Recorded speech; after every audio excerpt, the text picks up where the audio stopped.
hadiah ini untuk semua guru yang ada di Madrasah Lampung dan untuk semua guru di Lampung. Long life education artinya alhamdulillah mendapatkan juara 1 untuk tingkat Madrasah Aliyah ya, adalah bagaimana seorang guru itu bisa memahami apa yang sekarang sedang dihadapi kita bersama, itu terkait dengan kegiatan pembelajaran.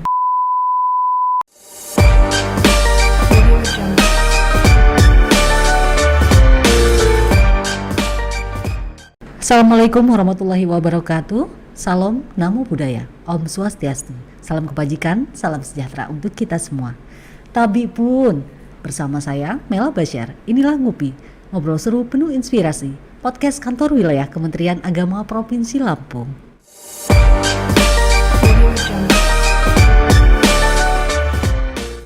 Baik, saat ini telah hadir narasumber podcast kita, Ibu Dr. Hajah Siti Makrusah, MPDI, Guru Madrasah Aliyah, Ma'arif Rodatut Tolibin, Kota Metro.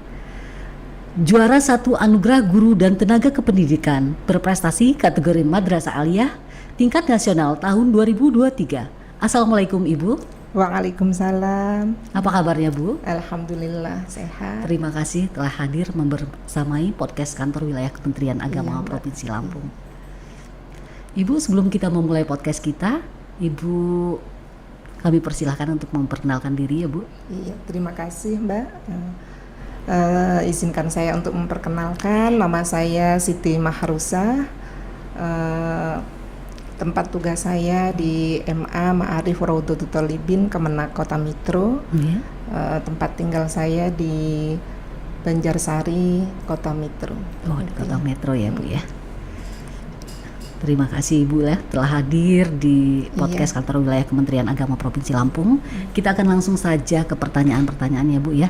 Ibu adalah juara 1 pemenang atau juara 1 Anugerah Guru dan Tenaga Kependidikan berprestasi kategori Madrasah Aliyah tingkat nasional tahun 2023. Iya. Ibu, sebelumnya kami mengucapkan selamat atas prestasi yang Ibu raih. Terima kasih, Mbak. Ya, semoga ke depan lebih berprestasi lagi ya Bu ya. Amin, insyaallah. Ya.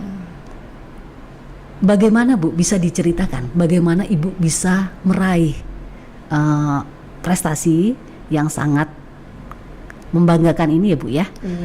Dapat sebagai guru terbaik nasional tahun 2023. Iya, silakan. Terima kasih Mbak. Saya akan menceritakan bagaimana proses dari awal bahkan sampai nanti proses anugerah KTK Madrasah 2023 ini, dan alhamdulillah mendapatkan juara 1 untuk tingkat Madrasah Aliyah ya. Yang pertama kami dari Kemenak Metro mendapatkan informasi tentang adanya pendaftaran untuk guru berprestasi tingkat nasional ini dalam rangka untuk Hari Guru. Dalam rangka Hari Guru ya Bu ya diselenggarakan ya. Iya. Kemudian setelah itu ada pembimbingan dan pembinaan dari Kemenak Metro untuk mendaftarkan, dan kemudian pendaftarannya itu juga melalui online, di-upload data. Iya. Setelah itu, setelah tahap pendaftaran kita menyiapkan semuanya, dan tentunya melihat dari juknis ya Mbak ya. Iya, di juknis itu kan luar biasa yang perlu harus dipelajari. Kemudian saya melihat dengan teliti, dengan seksama dari tahapan awal sampai akhir. Kemudian saya menyiapkan semuanya, kemudian saya mendaftarkan, mengupload, selesai, kemudian setelah itu menunggu informasi yang memang seleksi ini juga dari Kanwil juga ada seleksi. Oh, ada proses seleksi dari Kanwil ya Bu ya? Meskipun dari awal di Kemenak Kota Metro juga ada seleksi. Alhamdulillah di Kota Metro saya juga guru berprestasi tingkat Kota Metro. Wah, luar biasa prestasinya Bu ya. Kemudian pernah menjadi juara 1 terkait dengan penelitian Pitika gitu ya. Kemudian setelah itu mendaftarkan, kita menunggu beberapa hari, ada seleksi di Kanwil Lampung itu ya, Kanwil Kemenak Lampung. Jadi bertahap seleksinya ya, bertahap. Dari Kemenak Kota Metro, Iya. di kantor wilayah juga. Iya, dari Kota Metro itu ada 11 yang mengikuti seleksi ke Kanwil. 11 orang. Ya, dari beberapa dari beberapa kabupaten kota. kabupaten kota, begitu di Kanwil yang lulus seleksi ada 128. 128. Iya, Itu untuk 128. semua tingkatan atau khusus Semua MA? tingkatan, Semua tingkatan dari iya. RA sampai dengan MA. Iya, termasuk RA, MA semuanya di Kanwil berdasarkan SK itu ada 128 peserta yang memang lolos di Kanwil untuk tingkat maju. Kanwil ya? Iya. Nah, selanjutnya ada pembimbingan, ada pembinaan terkait dengan untuk lanjut ke guru berprestasi. Maka setelah beberapa hari terkait dengan pelaksanaan itu, maka pengumuman dari Kanwil kemudian ke pusat turunlah informasi bahwa saya masuk grand final. Oh, grand final. Ini dari mana saja yang masuk grand final, Bu? Kebetulan kalau untuk Madrasah Aliyah di Lampung saya, Iya. kemudian ada saudara saya Bu Kartika Sari dari MTS. Oh, jenjang MTS. Guru berprestasi tingkat nasional juga dari MTS Negeri Tanggamus. Jadi kami berdua dari Lampung sebagai duta untuk Gupres. Luar biasa, Masya Allah. Untuk di tingkat nasional, Ibu bersaing dengan siapa saja yang masuk grand final, Bu? Oh iya, untuk di tingkat nasional kategori guru berprestasi di Madrasah Aliyah, kami dari Lampung, saya dari Lampung, Iya. kemudian dari Jawa Tengah, iya, Kota Kudus, dan yang ketiga dari Jawa Timur. Jawa Timurnya dari Madura. Dari Madura. Iya. Jadi dari kabupaten kota juga ya, Bu? Iya, ya? dari kabupaten kota. Untuk Kanwilnya itu dari provinsinya itu Lampung, Jawa Tengah, dan Jawa Timur, ada 3 itu. Jadi memang luar biasa. Luar biasa, Mbak. Itu ribuan yang Iya, luar biasa. untuk tingkat nasional. Untuk yang tingkat nasional ada 42. 42.000. 42 peserta. Oh iya, karena udah seleksi Iya, dari tingkat seleksi. yang lolos untuk Sudah tingkat kantor wilayah ya, Bu ya. Iya, sudah seleksi dengan kantor wilayah masing-masing. Kemudian sampai ke tingkat nasional seluruh Indonesia hanya 42 peserta yang memang luar biasa Luar semua. biasa. Apalagi kita bersaing dengan daerah Jawa ya, Bu ya. Iya, dari Jawa Timur, Jawa Tengah yang memang satu pengalaman yang berharga buat saya. Begitu berkumpul dengan orang-orang hebat di seluruh Indonesia, ini juga menjadi bahan sebagai motivasi untuk selalu berkarya, berprestasi di madrasah. Bagaimana perasaan Ibu ketika dinobatkan sebagai pemenang, apalagi juara 1 tingkat nasional, Bu? Iya, jadi memang ketika ditanya perasaan, ya pasti bersyukur ya, alhamdulillah atas ini semua anugerah dari Allah Subhanahu Wa Taala, tapi tidak terlepas dari bantuan doa dan dukungan ya, Bu, dan ya? dukungan, terutama orang-orang yang berada di lingkungan, orang-orang baik di lingkungan saya, mulai dari keluarga, dari Madrasah Aliyah Rodotul Tholibin, siswa dan gurunya, kemudian dari Kementerian Agama, dari Pak Kepala, Pak Kasih, semuanya, dan di Kanwil ya Bapak Kakanwil, kemudian dan semua dari tim KITIKA, Masya Allah mensupportnya ini menjadi infus, menjadi sumber energi bagi saya kemarin berangkat dari awal untuk Gupres yang memang duta Lampung lah ya. Duta Lampung, dan waktu itu saya berusaha untuk melakukan yang terbaik terkait dengan nama harum Lampung biar disebut di kancah nasional. Tapi terharu pasti ya, karena ya semuanya ini anugerah dari Allah tentunya. Tapi alhamdulillah barangkali ini hadiah terindah untuk Lampung di Hari Guru kemarin 2023 gitu. Ibu, strategi atau metode pengajaran yang Ibu lakukan hingga meraih penghargaan terbaik nasional ini seperti apa, Bu? Oh iya, alhamdulillah Mbak, saya agak lupa Mbak Mela. Oh iya, Mbak Mela. Iya. Terima kasih Mbak Mela. Saya akan bercerita tentang barangkali memang ada strategi dan langkah-langkah yang konkret yang harus saya siapkan, yang harus saya lakukan terkait dengan persiapan untuk sampai ke jenjang guru berprestasi tingkat nasional ini. Dari awal pertama saya sampaikan bahwa ketika melihat juknis bahwa ada komponen-komponen yang harus dilengkapi dan disempurnakan terkait dengan persiapan untuk upload ya, karena semuanya berbasis online ya Mbak Mela ya.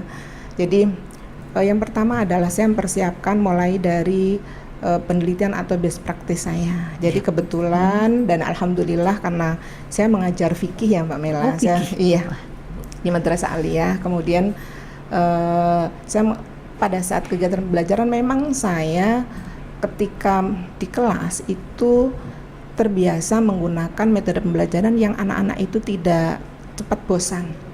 Karena saya punya prinsip bahwa ketika saya di kelas menyampaikan materi kegiatan pembelajaran, kalau saya bosan, itu anak-anak pasti akan merasa bosan. Lebih bosan ya, Bu? Lagi. Maka kadang satu hari itu ada, misalnya ada 3 kelas dalam satu hari itu. Di antara kelas pertama, kedua, ketiga, saya gunakan metode pembelajaran yang berbeda. Punya strategi khusus ya, Bu? Strategi khusus supaya apa? Supaya saya dengan anak-anak itu kegiatan pembelajarannya tidak hanya transfer knowledge, tapi mereka memang betul-betul memahami, mereka betul-betul melaksanakan apa yang kita bahas, apa yang disampaikan itu. Kemudian memang ada beberapa model pembelajaran yang menjadi prioritas saya ya, strategi pembelajaran. Salah satunya adalah di persiapan Gupres ini saya memang best practice-nya terkait dengan model pembelajaran cooperative learning tipe student team achievement division. Bisa digambarkan seperti apa, Bu? Oh iya. Nah, pembelajaran ini adalah pembelajaran yang memang menekankan kepada siswa-siswi itu belajar berkelompok. Jadi tidak secara kelompok ya. Belajar berkelompok. Kita buat kelompok-kelompok ya, ada 4 sampai 5 jumlah anggota, kemudian pembelajaran itu membahas satu topik gitu ya. Dan di pembelajaran itu nanti mereka membahas materi, selanjutnya nanti ada diskusi, kemudian dari hasil diskusi itu nanti siapa yang diutus duta dari kelompok itu untuk menampilkan hasil diskusinya. Nah, kemudian ada tahapan-tahapan seperti ini penelitian saya Mbak ya. Jadi ada tahapan-tahapan mulai dari penilaian. Nah, saya dan anggota kelompok itu saya tugasnya adalah memantau, memberikan motivasi terkait dengan kegiatan pembelajaran. Nanti akan nampak sekali bahwa kegiatan pembelajaran dengan cooperative learning ini memang menekankan kepada siswa tidak bosan. Kemudian mereka bekerja kelompok dan akan bersama-sama menyelesaikan permasalahan atau menjawab pertanyaan-pertanyaan itu sesuai dengan kelompok itu. Ya, jadi anak-anak yang motivasinya kurang ini akan semakin menambah motivasi ketika berkumpul dengan satu kelompok yang memang berusaha untuk berdiskusi membahas pokok materi pelajaran yang pada saat itu dibahas itu ya. Luar biasa. Jadi memang saya setiap dalam kegiatan pembelajaran memang menekankan kepada siswa tidak hanya belajar yang tertuju hanya pada membaca saja, tapi lebih kepada bagaimana inquiry-nya gitu ya.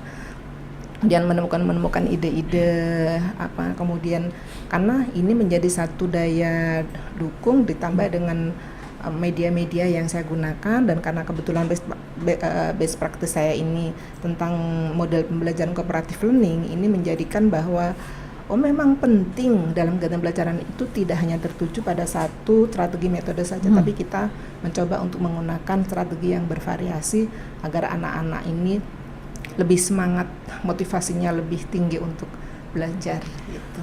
Apa yang menjadikan tolak ukur bahwa metode pembelajaran Ibu terapkan di sekolah ya, implikasi pada nilai anak-anak? Oh iya.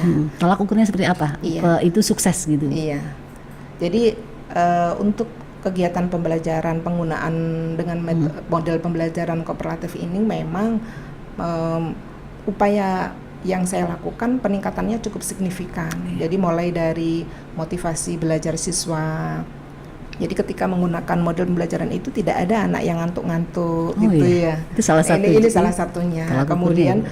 fokus belajarnya lebih meningkat. Kemudian tidak ada anak-anak itu berupaya untuk melakukan kegiatan selain berdiskusi itu, karena memang ada topiknya yang harus diselesaikan bersama. Kemudian dalam waktu yang disepakati bersama nanti perwakilannya kan maju ke depan untuk menyampaikan.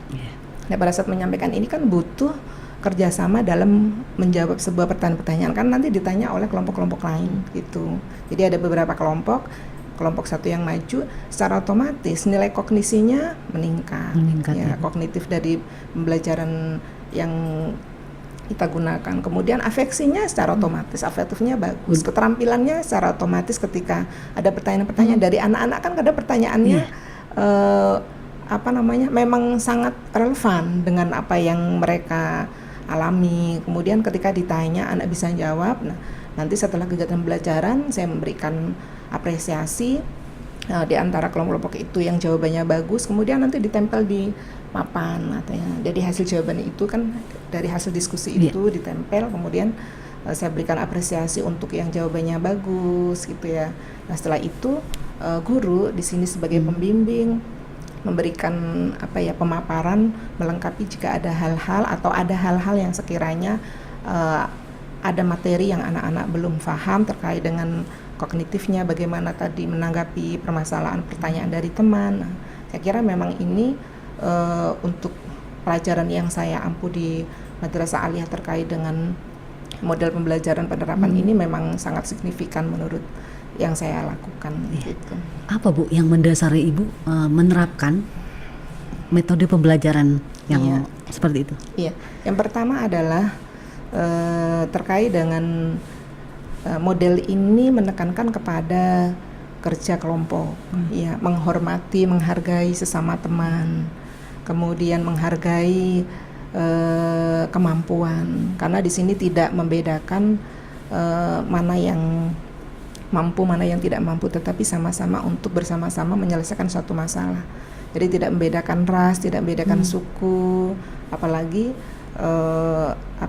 meskipun di Madrasah Aliyah anak-anak juga tetap punya pola pikir, kadang-kadang mereka dengan kemampuan yang berbeda-beda ada sesuatu yang harus diselesaikan secara bersama-sama gitu.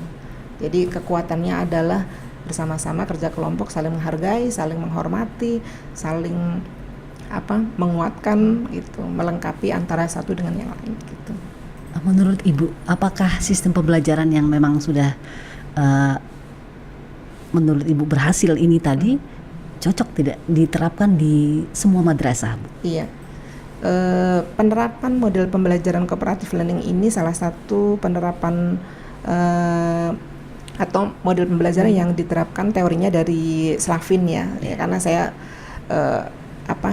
cenderung kepada pembelajaran dengan cooperative learning. Saya kira setiap madrasah itu barangkali patut dan perlu mempertimbangkan bagi semua guru untuk mempertimbangkan strategi atau model pembelajaran apa yang sesuai dengan mata pelajaran yang diampu. Ya, karena setiap guru mungkin punya pandangan yang berbeda terkait dengan setiap mata pelajaran berbeda, mungkin strategi yang dilakukan berbeda, tapi apapun itu yang dilakukan oleh Bapak Ibu guru di kelas ini berupaya untuk meningkatkan keberhasilan, motivasi dan minat belajar siswa dalam rangka untuk mencerdaskan anak-anak bangsa. Saya kira di madrasah Bapak Ibu guru secara umumnya ini sudah mencoba untuk melakukan yang terbaik di Madrasah Aliyah, karena memang kita sekarang ini kan dunianya digital ya Mbak Mela ya. Jadi guru juga harus digital, apalagi sekarang ada model pembelajaran atau aplikasi artificial intelligence ya. Nah, ini menjadi salah satu tantangan buat guru, bahwa guru juga harus banyak inovasi. Benar sekali. Jadi jangan sampai guru ketinggalan ya Bu dengan dunia IT lah sekarang, karena anak-anak kan cenderung tertarik ya untuk menguasai itu. Jadi jangan sampai tenaga pengajarnya malah tertinggal dari anak-anak itu sendiri. Ya Ibu, bagaimana dukungan pihak madrasah aliyah, komponen ya, komponen madrasah aliyah Ma'arif Raudatut Tholibin. Terhadap sistem pembelajaran Ibu tawarkan. Iya. Alhamdulillah, karena memang kita di awal semester itu kan memang biasanya kita ada workshop ya. Itu ada workshop, kemudian mempersiapkan terkait dengan kegiatan pembelajaran. Salah satunya adalah Madrasah Aliyah memang memberikan kesempatan, dan alhamdulillah di madrasah kami memang ada kelas yang menggunakan kelas namanya kelas excellent gitu ya. Jadi siswa ada kelas excellent. Jadi excellent kelas ini titik tekannya adalah kepada siswa-siswa ini memang yang pertama excellent dalam hal IT.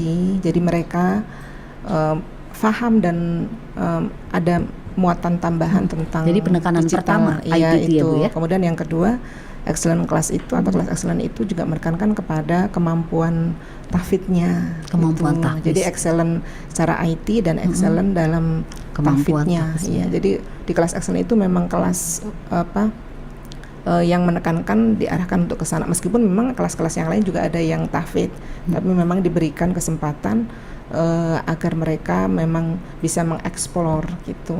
Dan sekolah alhamdulillah bisa memfasilitasi itu ya terkait dengan kegiatan pembelajaran itu gitu. Tantangannya apa, Bu, yang paling besar? Tantangannya saya kira mungkin untuk di era sekarang ini tantangan yang harus kita hadapi ya. Yang pertama adalah bagaimana seorang guru itu bisa memahami apa yang sekarang sedang dihadapi kita bersama gitu terkait dengan kegiatan pembelajaran. Nah, kemudian tentunya ini salah satu upaya kita sebagai seorang guru selalu untuk berupaya meningkatkan fokus belajar siswa-siswi. Ya. Fokus belajar. Fokus belajar terhadap semua mata pelajaran yang dihadapi. Apalagi pada saat sekarang ini kan memang lagi-lagi tantangannya adalah dunia digital bagi anak-anak yang tentu harus didampingi, harus mendapat pembimbingan dari orang tua, dari wali gitu. Jadi dari segenap guru, komponen itu harus mendukung ya. Iya. Terkait dengan moto Hari Guru tahun 2023, guru pembelajar bahagia mengajar, itu bisa dijelaskan, Bu? Iya. Jadi saya bisa deskripsikan bahwa menjadi seorang guru itu memang long life education, artinya belajar sepanjang hayat gitu. Jadi tidak ada batasan, menjadi guru juga tetap harus belajar. Karena nanti akan berimplikasi pada ketika guru-guru ini, para guru kita sebagai seorang guru memiliki kemampuan dan terus berupaya untuk belajar dan bisa mengaplikasikan di madrasah, kemudian teori-teori dan kita praktekkan di kelas masing-masing dan menciptakan untuk pembelajaran yang menyenangkan. Maka akhir dari sebuah pembelajaran itu yang riang ya, gurunya bahagia, siswanya bahagia. Karena memang pembelajarannya tidak tertekan pada model-model yang lama gitu ya, artinya adaptasi ya, Bu, adaptasi dengan lingkungan. Nah, ini salah satu moto di Hari Guru bahwa pembelajaran itu memang diarahkan untuk bisa riang, menyenangkan gitu ya. Nah, ini barangkali yang menjadi fokus untuk kita sebagai seorang guru gitu. Bagaimana Ibu mengajak dan memotivasi sesama guru untuk bisa berprestasi? Iya. Khususnya di lingkungan madrasah ya. Terima kasih Mbak Mela ya. Jadi saya punya anggapan bahwa guru berprestasi itu salah satunya adalah bisa menciptakan siswa-siswanya yang berprestasi. Itu satu. Jadi ketika siswa berprestasi, indikatornya adalah bahwa guru itu berprestasi. Kemudian yang kedua, alhamdulillah di madrasah kami, di Madrasah Aliyah Raudatut Tholibin, untuk tingkat kabupaten kota memang beberapa guru menjadi pembimbing untuk KSM, untuk MT2KM ini siswa-siswinya memiliki prestasi. Nah, termasuk fisika ya, di fisika itu 2 kali juara satu.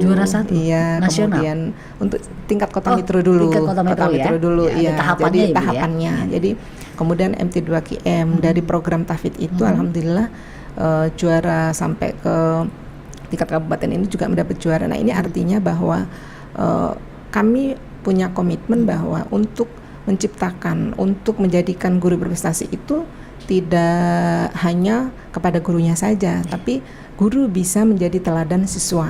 Jadi guru, ketika guru berprestasi itu ternyata menjadi inspirasi buat anak-anak. Itu ya, kalau gurunya bisa berprestasi, kenapa anak-anak tidak? Karena saya tadi punya pemikiran bahwa salah satunya indikator guru berprestasi ya memang guru itu berprestasi dengan melalui pendidikan, pelatihan, kemudian ada seminar-seminar, workshop dan sebagainya, KKG, MGMP dan lain sebagainya. Nah, tentunya ini juga akan berimplikasi pada prestasi anak gitu ya, prestasi siswa. Jadi memang di madrasah kami termasuk memang ada support dari Kemenak Kota Mitro bahwa kita memang bisa berupaya semaksimal mungkin untuk bisa berprestasi mulai dari tingkat kota, wilayah atau provinsi dan sampai ke tingkat nasional.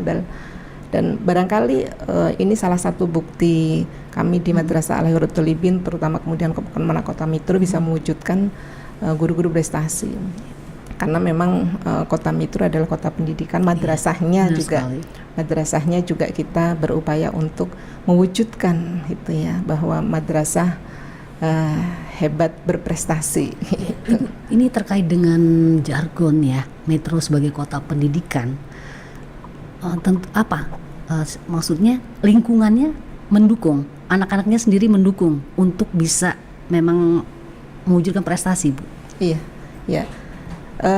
Karena saya warga Kota Mitro, alhamdulillah Kota Mitro dari awal memang jargon kota pendidikan ini sampai sekarang juga masih bahwa memang fasilitas dan layanan serta muatan-muatan untuk di Kota Mitro terkait dengan kota pendidikan memang sangat mendukung dan fasilitasnya juga relevan dengan itu. Termasuk kami dari pihak madrasah untuk mewujudkan Kota Mitro sebagai kota pendidikan, salah satunya adalah dengan meningkatkan prestasi-prestasi, mengukir prestasi-prestasi yang diwujudkan dari siswa, kemudian dari guru. Jadi memang kota pendidikan secara keseluruhan untuk Kota Mitro, yang terdiri dari Kota Mitro dari 5 kecamatan gitu ya.